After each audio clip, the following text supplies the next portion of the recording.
Assalamualaikum warahmatullahi wabarakatuh. Di kesempatan kali ini saya Wadatus Solehah, mahasiswa semester 5 Pendidikan Bahasa Inggris di Universitas Islam Madura, akan menjelaskan atau mempresentasikan tentang modul ajar atau RPP Bahasa Inggris yang saya buat sendiri untuk memenuhi tugas UAS dari materi atau mata kuliah Instructional Design. Di sini ada informasi umum yang mana A. Identitas sekolah. Nama penyusun, nama saya sendiri, Wardatus Solehah SPD. Kemudian institusi SMP Semesta Pamekasan.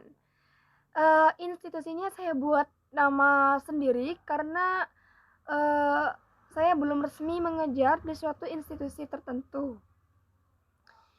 Di sini tahun pelajaran 2021-2022. Kemudian jenjang sekolah menengah pertama atau yang biasa kita sebut SMP. Kemudian kompetensi keahlian IPA atau IPS. Dan kelas 7 fase D. Elemennya descriptive text. Capaian pembelajaran.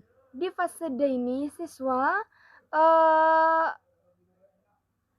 menggunakan teks lisan, tulisan, dan visual dalam bahasa Inggris untuk berinteraksi dan berkomunikasi dalam konteks yang lebih beragam dan dalam situasi formal dan informal.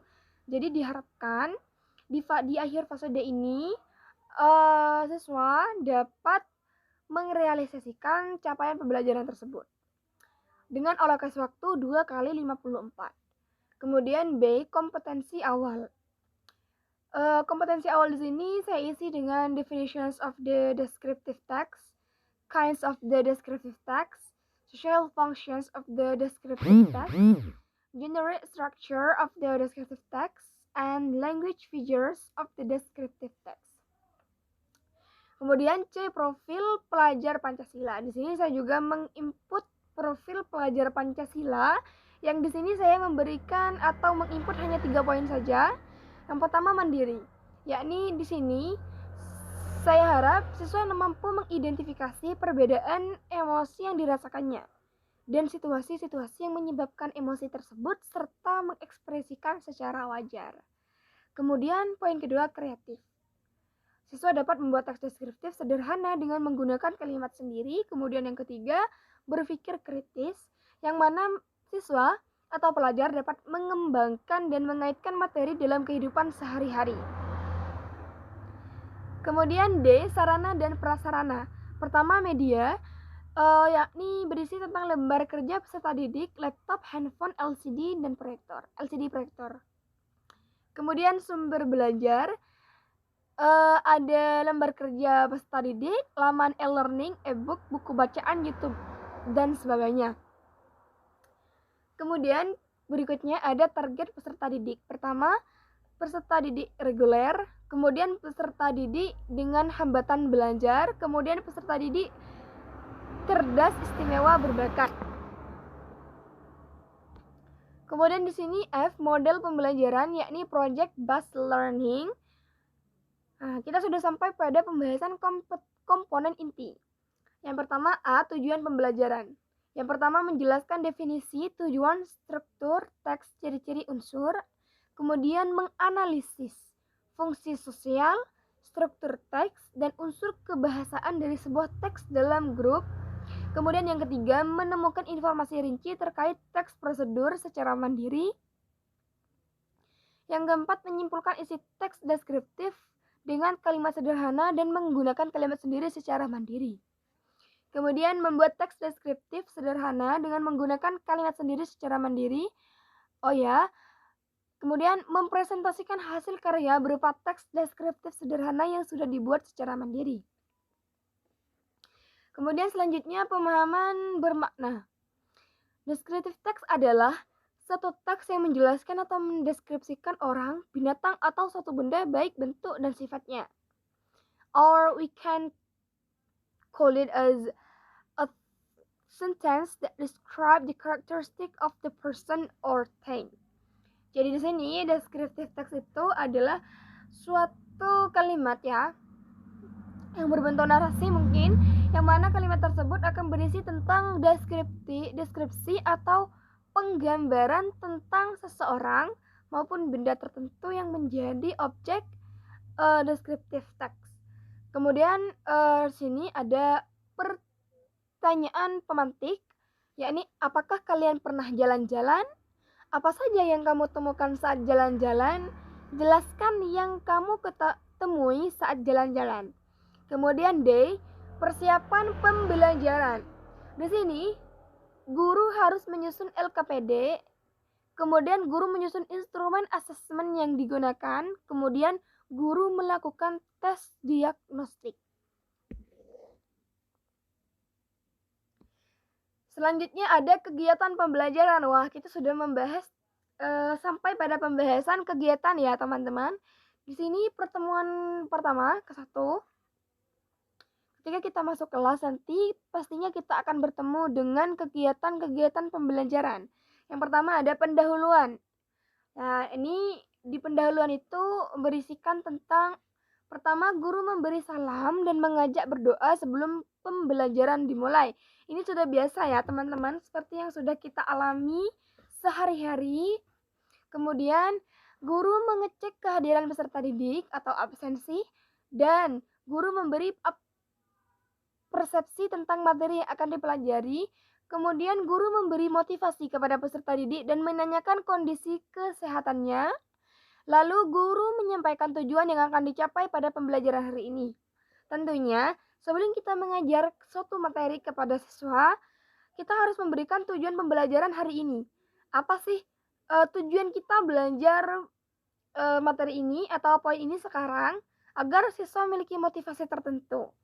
Kemudian guru dapat menyampaikan garis besar cakupan materi yang dipelajari. Sebelum sampai ke pembahasan secara rinci ya, seharusnya guru itu memberikan garis besar agar siswa tidak terlalu bingung. Kemudian guru menyampaikan metode pembelajaran dan teknik penilaian yang akan digunakan. Setelah pendahuluan selesai, kita akan sampai pada inti acara dari pembelajaran di kelas. Kemudian di sini ada orientasi peserta didik pada masalah. Siswa diberi motivasi atau rangsangan. Ya, di sini kita akan memberikan stimulus kepada siswa tentang materi yang akan dipelajari dengan cara mengamati video yang berhubungan dengan materi. Agar mereka dapat memiliki gambaran atau rangsangan tertentu terhadap pembelajaran yang akan mereka lalui. Kemudian mengorganisasi peserta didik. Yang pertama di sini ada peserta didik dikelompokkan secara heterogen. Kemudian peserta didik mampu memahami ide utama dari diskusi mengenai topik yang familiar yang berkaitan dengan deskriptif teks. Kemudian peserta didik secara berkelompok menganalisis fungsi sosial struktur dalam grup. Kemudian poin selanjutnya adalah membimbing penyelidikan individu, yang mana berisikan tentang peserta didik diberikan LKPD dan peserta didik diminta mendiskusikan hasil belajarnya dan memberi tanggapan terkait deskriptif teks. Kemudian selanjutnya ada peserta didik membuat teks tentang deskriptif teks, kemudian menjelaskan dalam grup dengan grupnya. Selanjutnya di sini ada menganalisis dan mengevaluasi proses pemecahan masalah. Jadi di sini ketika mereka sudah belajar bersama grup mereka juga harus belajar menganalisis serta mengevaluasi proses pemecahan masalahnya, teman-teman. Seperti siswa bersama dengan guru melakukan diskusi kelas untuk menganalisis hasil jawaban dan menyamakan persepsi tentang materi yang dipelajari. Tentunya ketika kita sudah belajar tentang materi yang sudah menjadi objek pembelajaran hari ini, maka setiap individu akan memiliki perspektif masing-masing mengenai materi yang akan atau sudah mereka pelajari. Kemudian di akhir, tentunya siswa dan guru harus melakukan diskusi bersama untuk mengevaluasi perspektif masing-masing untuk mencapai persamaan perspektif. Kemudian di sini ada penutup. Pertama, guru memfasilitasi peserta didik untuk mereview pembelajaran yang telah dilaksanakan. Jadi nanti ada pengulangan pembelajaran yang dilaksanakan ya, agar menjadi penekanan kepada siswa untuk memahami pembelajaran yang dilakukan. Kemudian guru menginformasikan kegiatan yang akan dilaksanakan pada pertemuan berikutnya. Tentunya ketika kita sudah mengakhiri kelas, kita harus menginformasikan sebagai guru ya tentunya, menginformasikan kepada para siswa tentang materi apa yang akan kita pelajari minggu depan, agar siswa memiliki pandangan maupun motivasi untuk belajar terlebih dahulu ya, sebelum pertemuan selanjutnya. Kemudian guru dan peserta didik berdoa bersama. Ya seperti biasa ya, penutup harus dengan doa. Kita buka dengan doa dan menutup dengan doa. Kemudian di sini ada pertemuan kedua ya. Pertemuan kedua seperti halnya pertemuan pertama ke-1, diisi dengan pendahuluan yang mana berisikan tentang guru memberi salam dan mengajak berdoa sebelum pembelajaran dimulai. Guru mengecek kehadiran peserta didik, guru memberi persepsi tentang materi yang akan dipelajari, dan seterusnya. Kita lanjut ke inti. Di sini ada orientasi peserta didik pada masalah ya. Jadi di sini kita akan mengorientasikan peserta didik terhadap masalah yang akan mereka hadapi, yakni siswa diberi motivasi atau stimulus tentang materi yang sudah dipelajari pada pertemuan sebelumnya. Untuk mengingat ya teman-teman, kemudian ada mengorganisasi peserta didik, yang mana di sini peserta didik dikelompokkan secara heterogen. Kemudian peserta didik secara berkelompok menjelaskan bagaimana membuat teks deskriptif dan tahapan-tahapannya. Selanjutnya membimbing penyelidikan individu, yang mana di sini langkah pertamanya peserta didik diberikan LKPD. Kemudian peserta didik membuat teks deskriptif sederhana dengan menggunakan kalimat sendiri secara mandiri. Lalu peserta didik mempresentasikan hasil karya berupa teks deskriptif sederhana yang sudah dibuat secara mandiri. Kemudian menganalisis dan mengevaluasi proses pemecahan masalah. Di sini siswa bersama dengan guru melakukan diskusi kelas untuk menganalisis hasil teks deskriptif yang sudah dibuat dan menyamakan persepsi tentang materi yang sudah dipelajari. Jadi di sini kita sebagai guru, kita harus memandu kelas ketika sudah hampir mendekati akhir, yang mana sama seperti penjelasan sebelumnya. Ketika kita mempelajari sesuatu hal, tentunya setiap individu akan memiliki perspektif mereka masing-masing. Agar terhindar dari kesalahpahaman atau misunderstanding, maka di akhir nanti ketika penjelasan semua sudah diselesaikan, baik siswa maupun guru harus melakukan diskusi bersama untuk mengevaluasi dengan tujuan mencapai perspektif yang sama. Kemudian di sini penutup sama seperti sebelumnya. Guru memfasilitasi peserta didik atau siswa untuk mereview pembelajaran yang telah dilaksanakan. Jadi nanti guru akan memandu siswa untuk mereview atau mengulang pembelajaran yang telah diajarkan. Kemudian guru menginformasikan kegiatan yang akan dilaksanakan pada pertemuan berikutnya, sama ya kayak minggu-minggu kemarin. Kemudian yang ketiga, guru dan peserta didik berdoa bersama. Kemudian di sini ada assessment. Di sini ada assessment diagnostik yang mana berupa pertanyaan ya. Please describe this picture in detail. Please share your bad experience and good experience. And what did you get of this lesson? Kemudian ada what do you want in studying process today? Selanjutnya ada assessment kognitif yang mana berupa poin-poinnya. Poin pertama seperti klik the video link below and watch it. Ada linknya ya teman-teman. Kemudian what does the video tell us about? What should we need to do? Help protocols based on the video.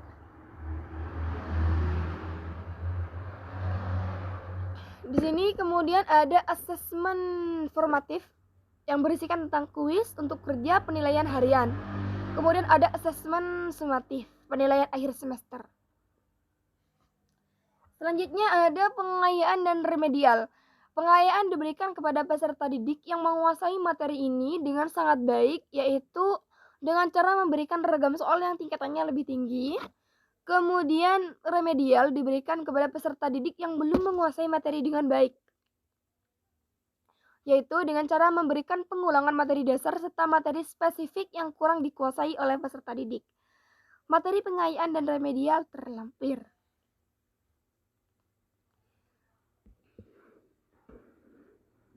Kemudian di sini H ada refleksi peserta didik dan guru. Di sini berupa pertanyaan-pertanyaan. Yang pertama adalah, apakah kamu suka dengan kegiatan pembelajaran ini? Adakah hal menarik lainnya? Cara belajar yang bagaimana yang paling membantumu dalam mempraktekkan pembelajaran? Kesulitan apa saja yang kamu temui dalam belajar ini? Apakah kamu menemukan kesulitan dan memahami instruksi atau perintah? Selanjutnya ada lampiran. Yang pertama A, lembar kerja peserta didik terlampir. Kemudian B, bahan bacaan guru dan peserta didik. Pertama ada lembar kerja peserta didik, kemudian buku bahasa Inggris SMP kelas 7. Terus C, glosarium. Ada descriptive text ya, seperti penjelasannya. Adalah suatu teks yang menjelaskan atau mendeskripsikan atau bahkan menggambarkan orang, binatang, atau suatu benda baik bentuk dan sifatnya. Kemudian ada daftar pustaka. Di sini ada tim Mas Media Buana Pustaka 2020 bahasa Inggris SMP kelas 7 Sidoarjo PT Mas Media Buana Pustaka. Ya, seperti sudah terlampir ya, bisa dilihat sendiri teman-teman. Kemudian di sini saya juga sudah menyiapkan materi ajar dalam descriptive text. Ada descriptive text atau penjelasan tentang apa sih descriptive text. Kemudian di sini ada generic structure yang berisi tentang identifications, descriptions. Bisa dilihat sendiri ya teman-teman. Di sini juga ada purpose of descriptive text. Tujuan dari pembelajaran descriptive text itu apa? Kemudian language feature of descriptive text.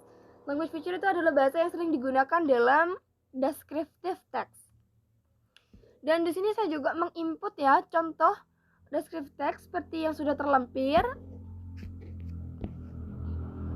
Dan tentunya ada juga latihan-latihan yang sudah saya buat sendiri seperti what I know, what I want to know, what I learned.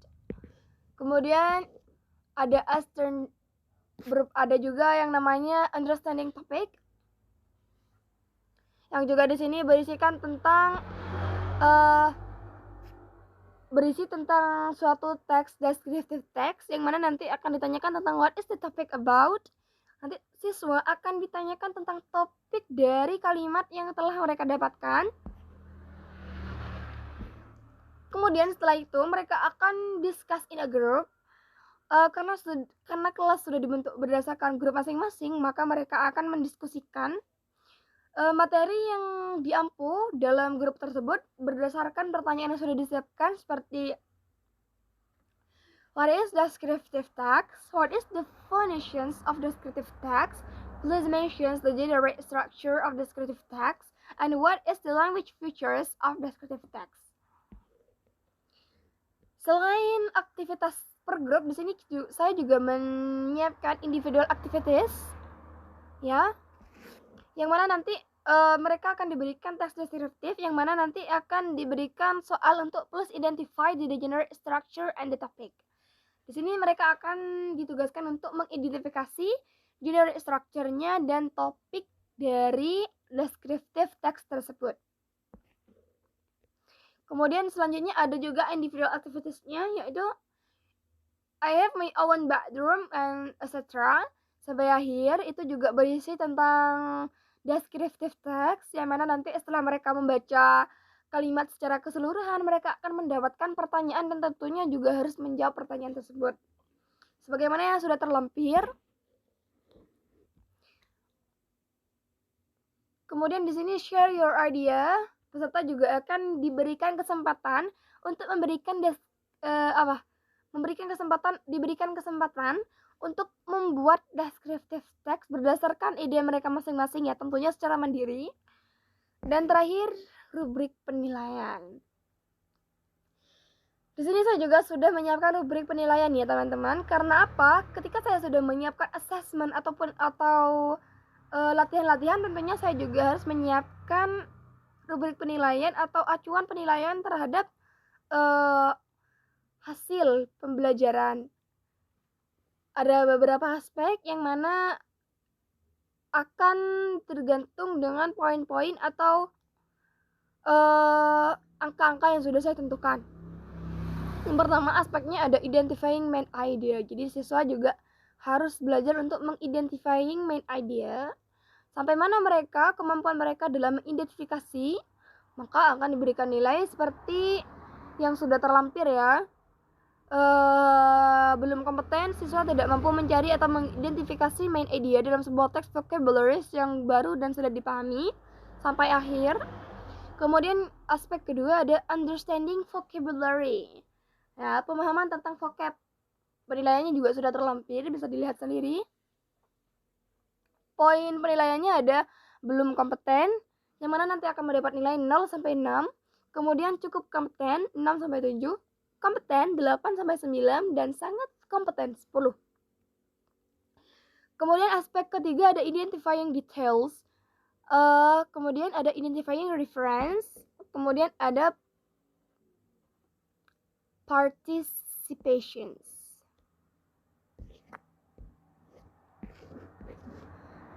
Oke, kemudian di sini ada rubrik penilaian project.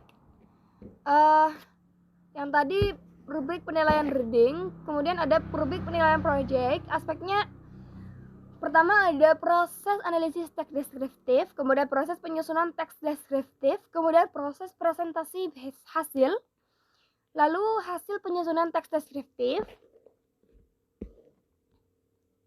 Kemudian ada rubrik assessment, presentasi hasil aktivitas praktik kolaboratif.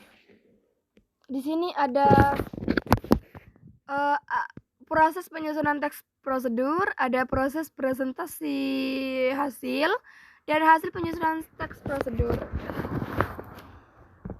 Poinnya juga sudah disediakan di situ, bergantung dengan komponen-komponennya ya. Jadi hanya itu yang bisa saya sampaikan tentang RPP Bahasa Inggris atau modul ajar yang saya buat. Terima kasih atas waktunya dan see you next time with Wardah. Thank you.